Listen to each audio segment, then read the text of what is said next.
SP Rio Mais. Conteúdo de verdade.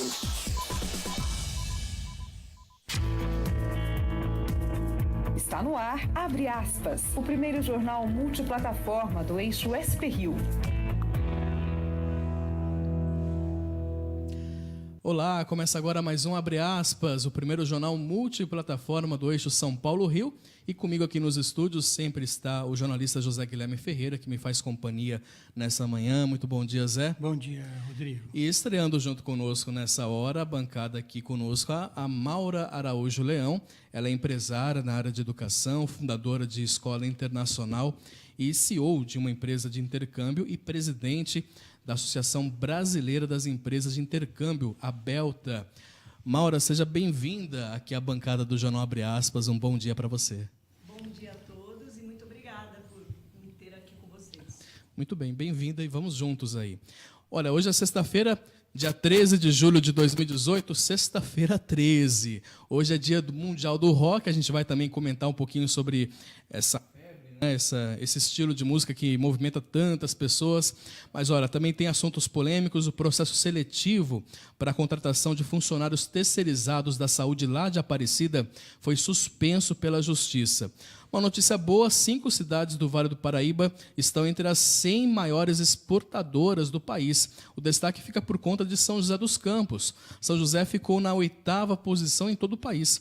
Em Brasília, nós começamos a semana, você bem se lembra, com a disputa judicial em torno ali da prisão do ex-presidente Lula, e agora nós encerramos a semana novamente falando do petista, falando do ex-presidente. A defesa do petista teve uma vitória com a absolvição dele na denúncia por obstrução de justiça. E é claro, vamos falar sobre as expectativas para a grande final da Copa do Mundo, estes e outros destaques dentro de instantes. Jornal Abre Aspas. Jornal Abre Aspas. Muito bem, nós estamos na edição desta sexta-feira 13 do Abre Aspas, agradecendo já a sua companhia, a sua audiência. Você sabe que sempre a partir das 7h30 da manhã nós estamos ao vivo pelo nosso Facebook, o facebook.com/SPRio+. E depois, Zé? Aliás, durante também a transmissão você acompanha pelo aplicativo da rádio também, Sim. né? A rádio está online lá para a gente poder acompanhar. Então, você que tem o app aí em outros aplicativos, que transmite também rádios online, é só pesquisar aí pela rádio SPRio+. E depois do jornal ir ao ar, na íntegra você acompanha no nosso portal, sprioMais.com.br. E nós começamos a edição de hoje do Abre Aspas com o comentário do jornalista José Guilherme Ferreira. Eis a questão. Bom, não sou eu quem vai julgar a fala da presidente nacional do PT, a senadora Gleisi Hoffmann. Uma coisa é certa, ela deu margens a várias leituras.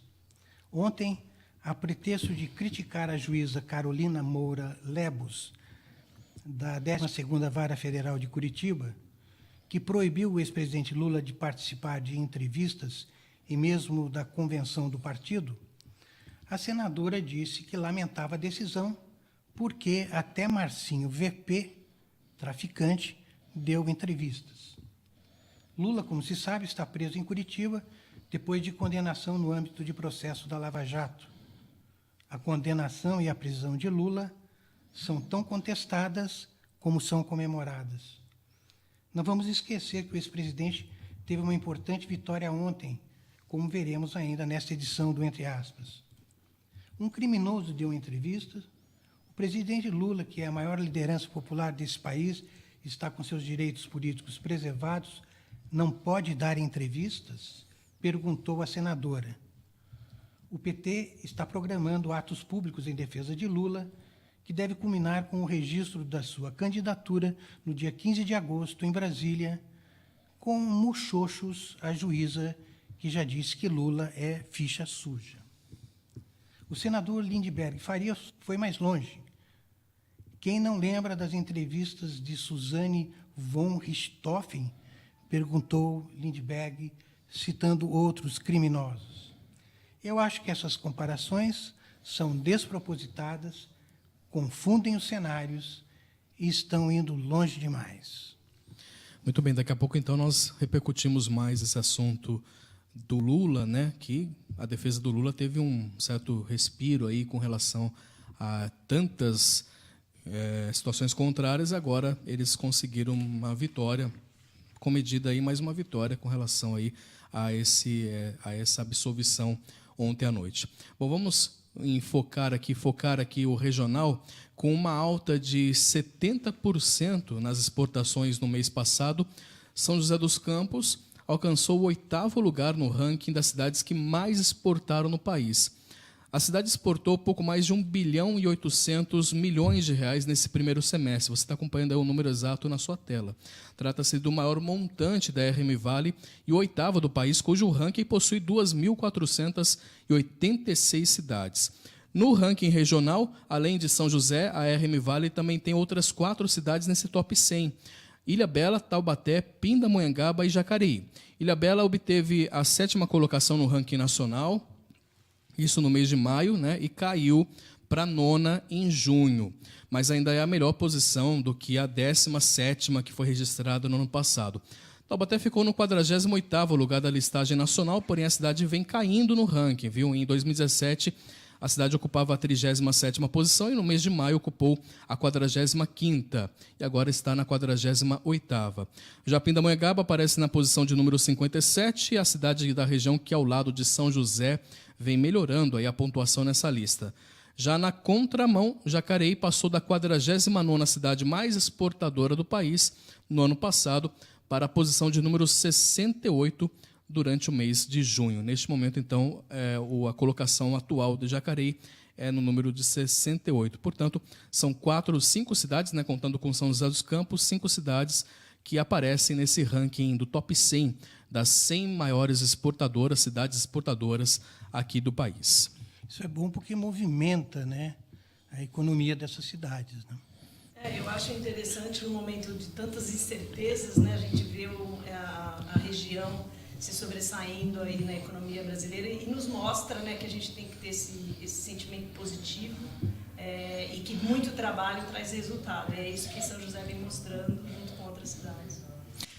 Uma notícia não muito boa, né? A Justiça suspendeu o processo seletivo para a contratação de funcionários terceirizados da saúde de Aparecida. De acordo com a Justiça, a empresa GAMP, Grupo de Apoio à Medicina Preventiva e à Saúde Pública, abriu o processo seletivo, mas não deu publicidade a essa seleção. A prova foi aplicada antes do prazo previsto para o fim do cadastro dos interessados e não teve a data, não teve local e não teve também conteúdo divulgados. A empresa em questão ela é denunciada por envolvimento em um esquema de cabides de empregos envolvendo a Prefeitura de Canoas, lá no Rio Grande do Sul. Uma matéria exibida pelo programa Fantástico da TV Globo flagrou aí um funcionário da empresa combinando o modelo de contratação de funcionários para prestação de serviço lá na cidade de Canoas. A Prefeitura de Aparecida informou que o grupo assumiu a gestão da saúde no dia 8 de junho e já está operando, apesar do bloqueio nas contratações. Informou ainda que a empresa apresentou todos os documentos exigidos por lei e que não há nada que a impeça de realizar o serviço. Sobre as denúncias do favorecimento em contratação na cidade de Canoas, a Prefeitura de Aparecida informou que se trata de um caso ainda sob investigação e que a empresa não foi condenada de maneira definitiva. O GAMP, né, essa empresa, informou inicialmente que iria recorrer da decisão, mas no final das contas, na tarde de ontem, ela recuou e disse que vai realizar um novo processo seletivo aí, que, portanto, essa seleção anterior estaria anulada.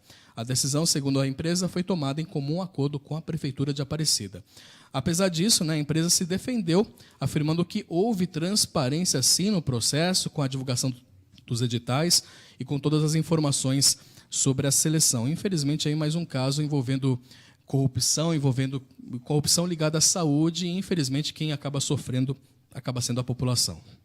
Eu acho que é preciso ficar atento, né? Porque como a saúde movimenta muito dinheiro, é sempre alvo de fraudes, né? E é inacreditável ainda que as pessoas tenham coragem de continuar fazendo isso. Por isso que eu acho que esse estar atento, né, da população Nós, como cidadãos, temos que sinalizar, ir atrás, porque as pessoas continuam cometendo essas fraudes e crimes, né, contra a população. Isso é péssimo. Com certeza. Nós vamos para um rápido intervalo. Você, amigo internauta, você que nos acompanha, fique na sintonia, fique na audiência, já já a gente retorna. Jornal Abre Aspas. Jornal Abre Aspas. Retornando com a edição desta sexta-feira do Jornal Abre Aspas, mais uma vez agradecendo a sua companhia, a sua audiência aqui conosco. Vamos falar da previsão do tempo. Aliás, estão falando aí que vai melhorar, a tendência é melhorar agora para os próximos dias, essa sensação de frio. Está um pouquinho mais ameno o frio, mas ainda está frio, né, Zé? Está muito frio. Tá difícil de sair da cama, mas é bom né? um friozinho desse, né? É gostoso, né? Para a gente poder usar os casacos. Aí a moda Tomar um agradece. chocolate quente, poder tomar um vinhozinho a mais. Ótimo. Vamos saber como é que vai ficar o tempo para toda a nossa região com o Caio Souza. Fala, Caio. Fala, Rodrigo Fernandes, e mesmo com o dia começando aí com nevoeiro em algumas localidades, o céu nublado, essa sexta-feira vai ser de tempo bom, digamos assim, bastante sol e as temperaturas vão subir um pouquinho mais do que ontem na parte da tarde. A máxima prevista aí no Vale do Paraíba pode chegar até os 21 graus. Lá em São Paulo teremos 20, no litoral norte 22, só que na Serra da Mantiqueira vai continuar fazendo frio. A máxima por lá não deve passar dos 12 graus. Hoje nós tivemos uma das madrugadas mais frias lá na Serra da Mantiqueira. O Campos do Jordão registrou menos 0,6 graus e geada. Isso aí é consequência de uma frente fria que passou nos últimos dias e trouxe esse ar mais gelado para a gente. E já que finalmente chegou a sexta-feira, Rodrigo, vou adiantar um pouquinho aí as condições do tempo para o final de semana. Assim como hoje, o sábado e o domingo não tem previsão de chuva. Nós teremos ainda madrugadas bem geladas, só que por causa da presença do sol um pouco mais marcante, os termômetros à tarde vão subindo gradativamente, grau a grau, dia a dia. No domingo, então, deve fazer mais calor que no sábado e assim sucessivamente. Outra frente fria só deve chegar por aqui no final da semana que vem. Então a gente vai poder aí desfrutar um pouquinho mais do calor e de um tempo sem chuva na próxima semana que está por vir. Caio Souza, direto da Sala de Operações do Tempo Vale para o Jornal Abre Aspas. Bem, muito bom. Obrigado, Caio, pelas informações. Retornando aqui com o noticiário regional, a Câmara de Caçapava aprovou por unanimidade a criação de uma comissão processante que pode cassar o mandato do prefeito Fernando Diniz, do PV. Os vereadores Reinalma, do PSD, Dr. Glauco, do PSDB e Preta da Rádio, do PSC, foram os escolhidos para compor essa comissão. Eles têm 5 dias para entrar em contato com o prefeito a respeito das denúncias, né, apresentadas, e a partir daí o chefe do executivo, o prefeito, ele tem mais 10 dias para enviar a defesa à Câmara. Em diante, há um prazo regimental de até 90 dias para a finalização do processo e a entrega do parecer, que será apreciado em plenário. Fernando Diniz é alvo de uma série de denúncias. Dentre os principais motivos apontados pelos vereadores está a gestão pública na área de saúde. Mais uma vez, a saúde aí em foco. A Prefeitura contratou 3 empresas nos últimos 6 meses para gerir os postos de saúde, sendo que o último contrato com a empresa Sociedade Beneficente Caminho de Damasco foi assinado de forma emergencial, com prazo de 90 dias, por 3.600.000. Antes, segundo a Câmara, o contrato com a OAS Provida, assinado por 2,7 milhões, foi cancelado. E são números altos, né? A gente está falando de estamos falando de milhões de reais. A denúncia, que também envolve, por exemplo, abandono de prédios públicos, foi apresentada pelo vereador Lúcio da Padaria do PSDB, que é o presidente lá da Câmara de Caçapava. Até o momento, o prefeito não se pronunciou após essa criação dessa comissão processante, mas em entrevista recente ao jornal Vale, o prefeito se disse alvo do que ele chamou de banditismo político, e que o comportamento da oposição é, nas palavras dele, esquisito. Então, ele que explique tudo isso.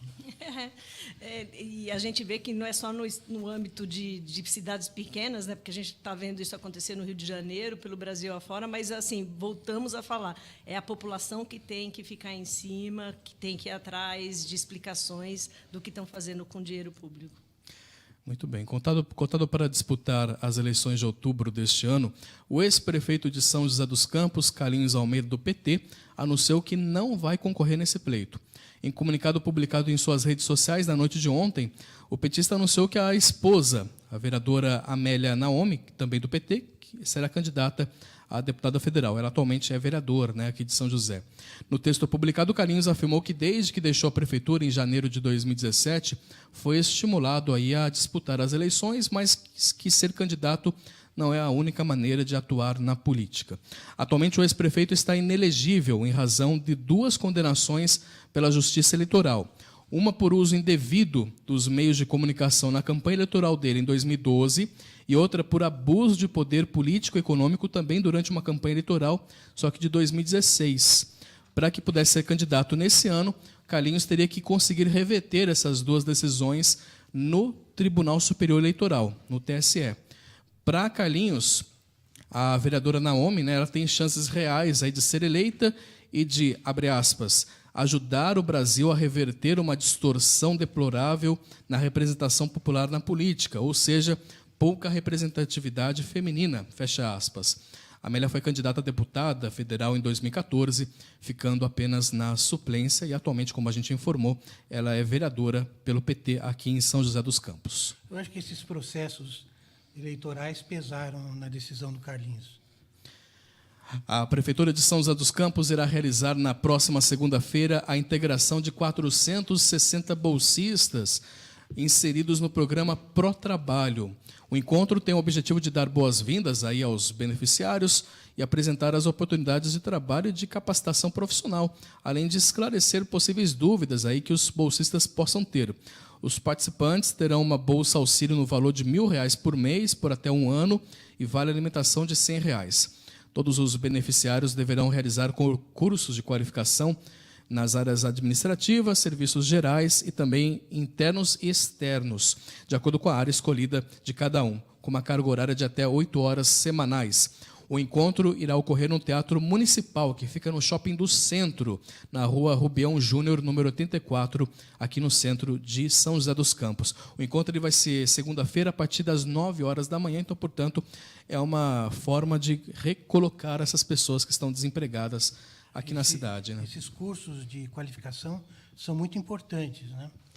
Eu acho que é o caminho para a gente diminuir as diferenças sociais, é isso aí, promover qualificação através da educação e trazendo essas pessoas mais próximo do ideal, que é o conhecimento. Muito bem. Uma pesquisa, aliás, é uma questão até de você não dar o peixe, mas você ensinar a pescar, né? Exatamente. Eles vão estar... você está ensinando-os, né, a estar preparados para o mercado de trabalho. Eu acho muito válido, e quanto mais pessoas tiverem oportunidade para isso, melhor vai ser para todo mundo, para toda a sociedade, para a cidade. Uma pesquisa com o objetivo de identificar hábitos, atitudes e comportamentos de compra da população será realizada pela Prefeitura de Jacareí, em parceria com o Instituto Federal de São Paulo. O levantamento inédito vai mensurar a percepção dos consumidores acerca do comércio local. Os locais onde as pesquisas vêm sendo realizadas são definidos por meio de sorteio e, diante disso, garantindo aí que todas as regiões da cidade e classes sociais sejam ouvidas. De acordo com a administração, com base na pesquisa, será possível identificar em quais setores e quais fatores precisam de atenção. Esse diagnóstico vai ajudar o governo municipal a elaborar políticas públicas para fomentar o comércio. Assim esperamos. Ao todo serão aplicadas na cidade 600 pesquisas, 120 por região em 5 meses de atividade, que serão concluídas até o final de agosto de 2018. Saindo do âmbito regional, nós vamos para o nacional, já que, como a gente bem lembrou, né, como eu falei no comecinho, a gente iniciou a semana falando do Lula e a gente está encerrando a semana falando novamente do ex-presidente Lula. O juiz da 10ª Vara da Justiça Federal em Brasília, o Ricardo Leite, absolveu o ex-presidente Lula e outros 6 réus no processo em que o ex-presidente era acusado de crime de obstrução de justiça. Esse foi o primeiro caso em que o ex-presidente se tornou réu na Lava Jato. Também é a primeira absolvição nos processos aos quais o Lula responde.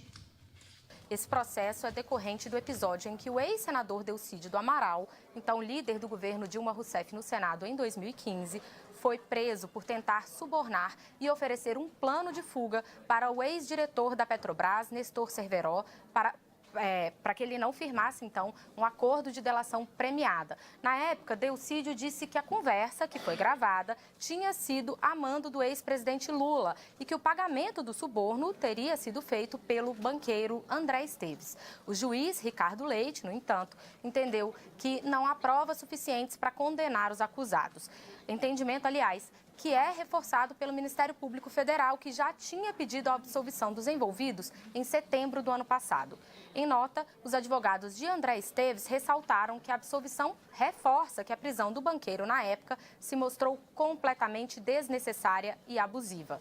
E que, nesse momento em que a justiça se faz, a defesa reforça sua confiança no poder judiciário e enaltece a sua independência. A defesa do senador cassado, Delcídio do Amaral, diz que foi um episódio, que o episódio foi uma farsa montada em que Delcídio foi atraído para uma armadilha. Ela diz ainda ser lamentável que isso tenha ocasionado a cassação do mandato de senador de Delcídio.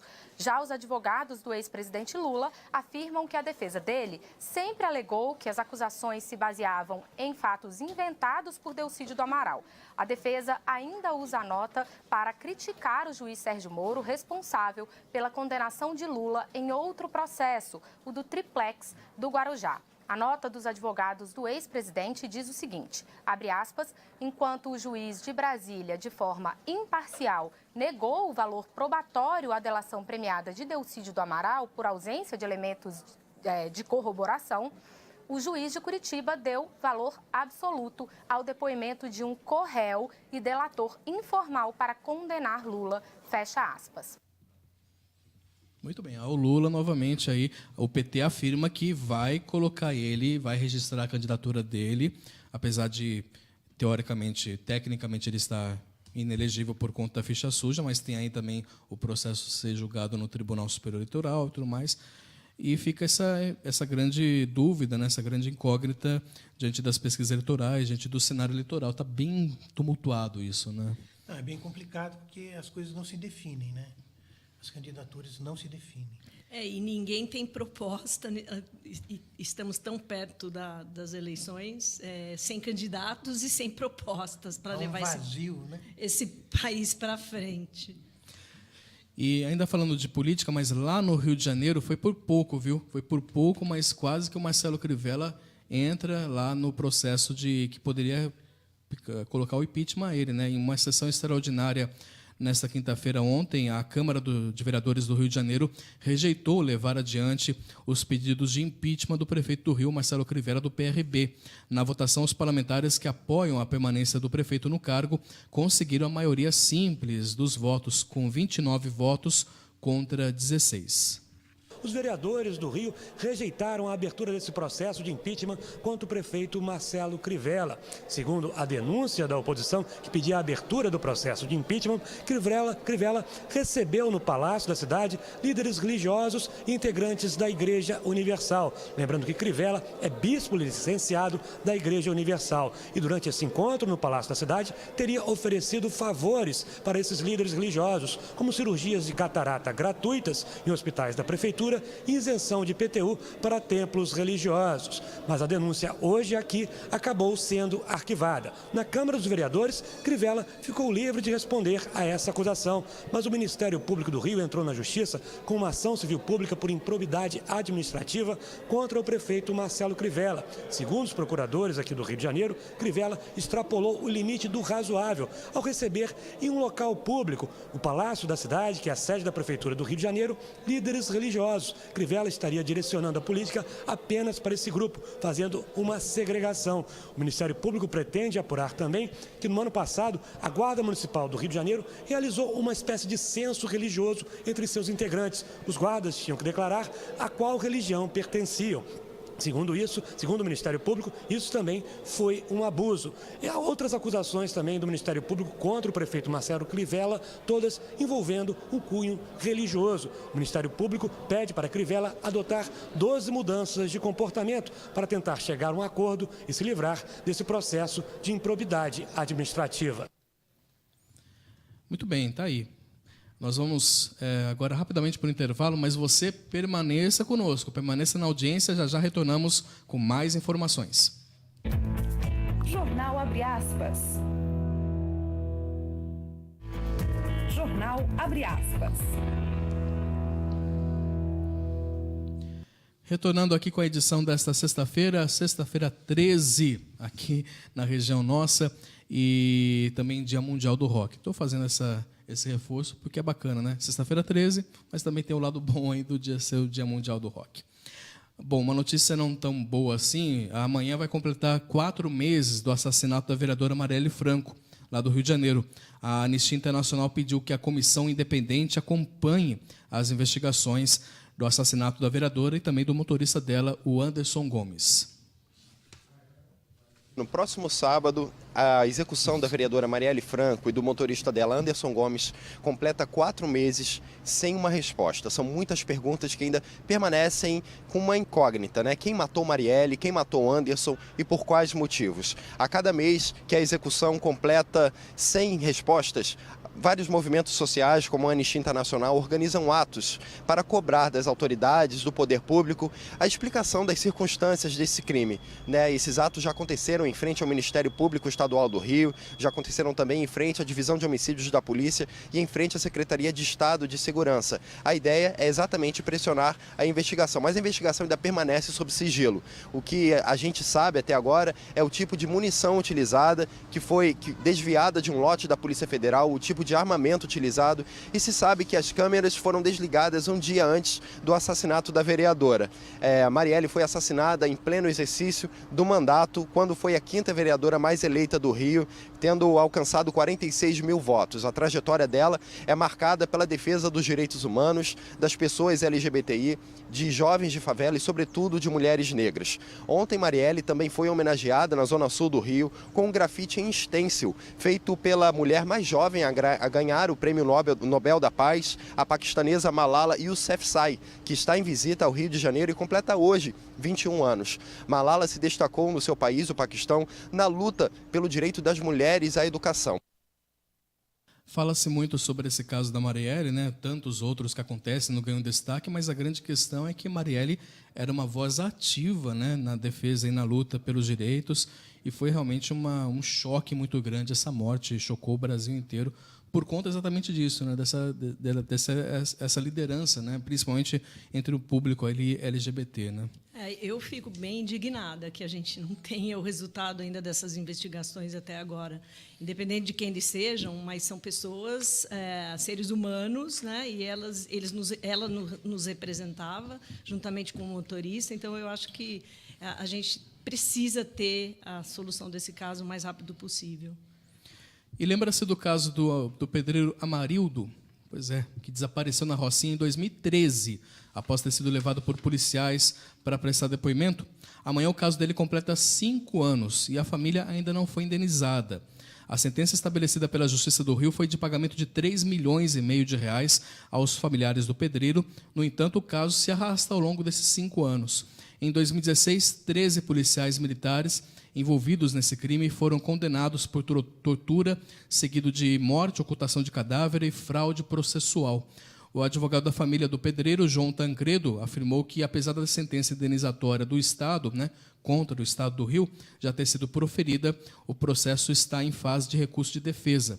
O governo do Estado do Rio não se pronunciou sobre esse assunto, sobre essa demora no pagamento das indenizações por parte aí da Justiça, né, por parte do governo do Estado, à família do pedreiro Amarildo. Isso 5 anos vai se arrastando, né?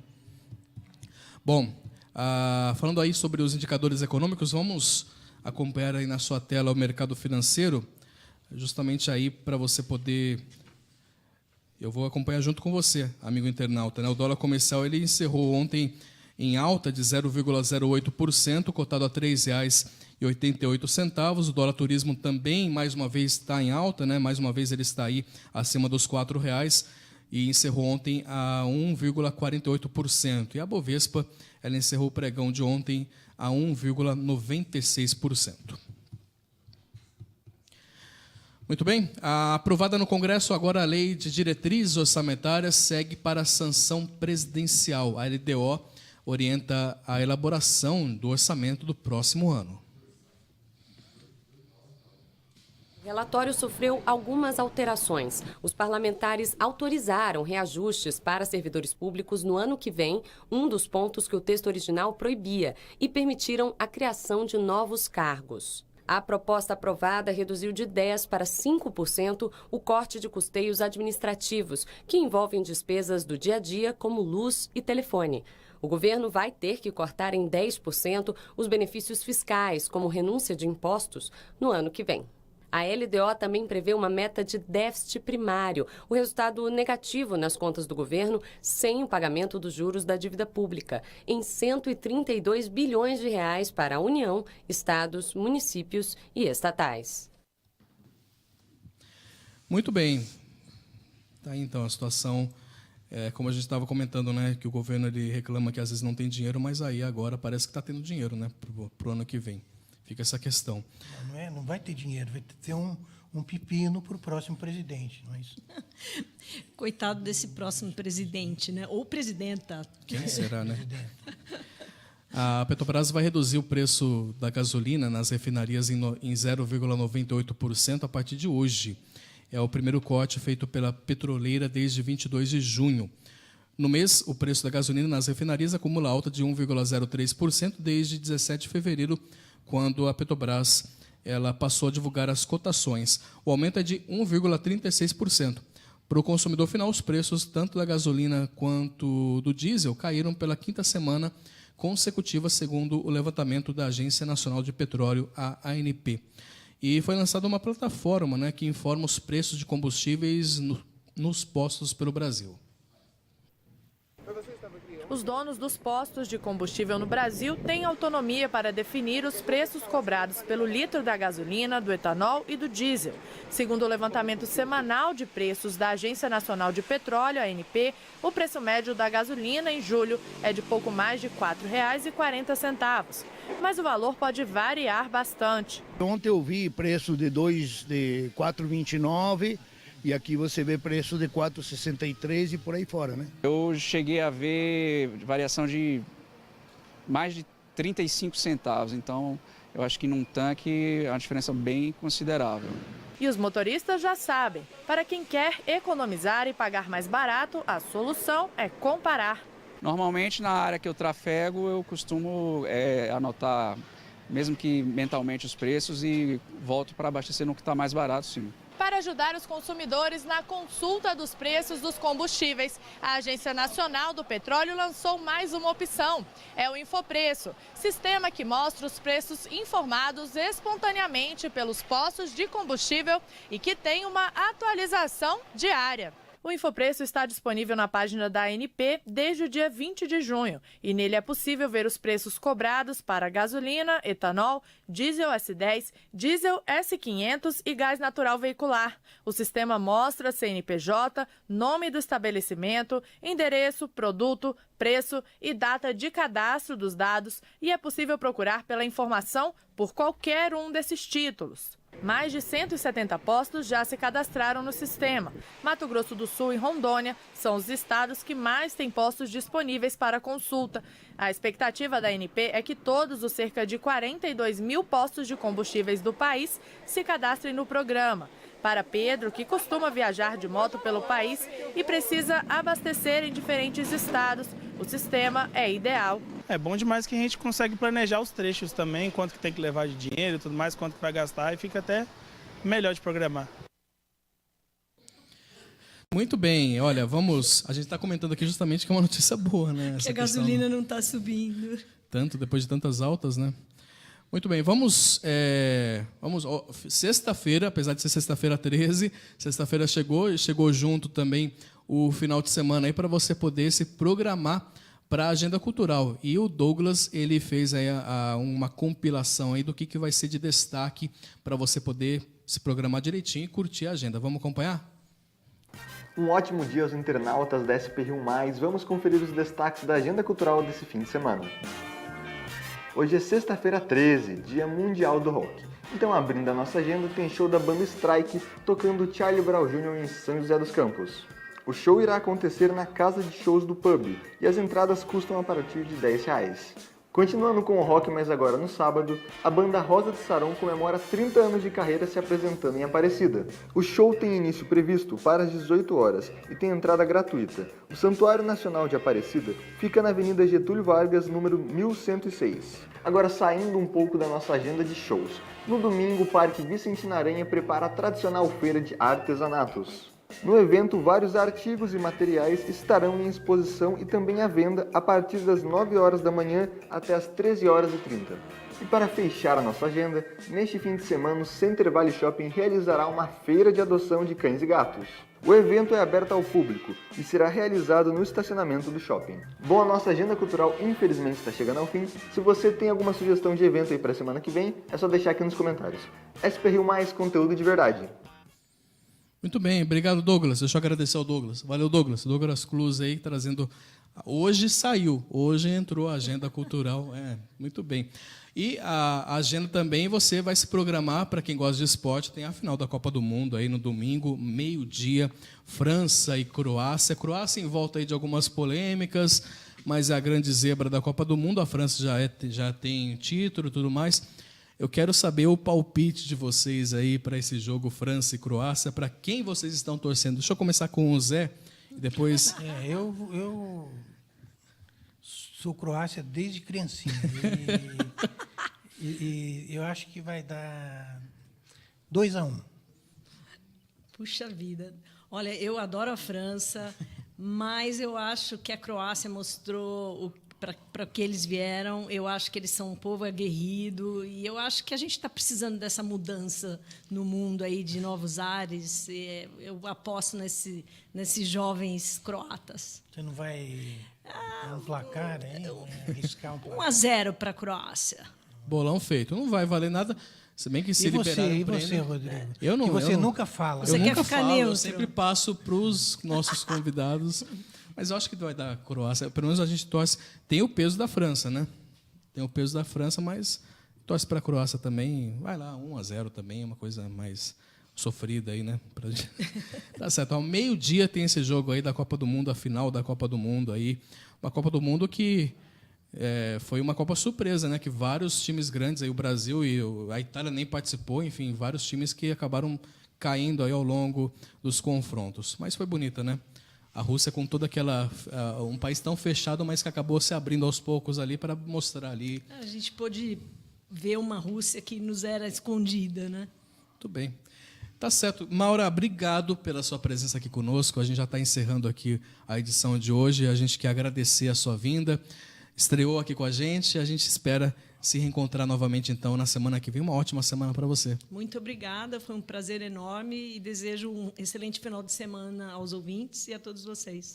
Zé, boa semana também. A gente se encontra na segunda. Exatamente. Um abraço. Para você, um excelente final de semana.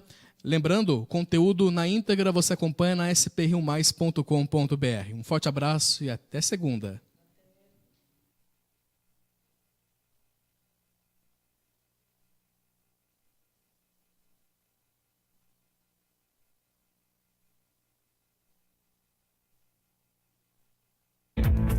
Jornal Abre Aspas.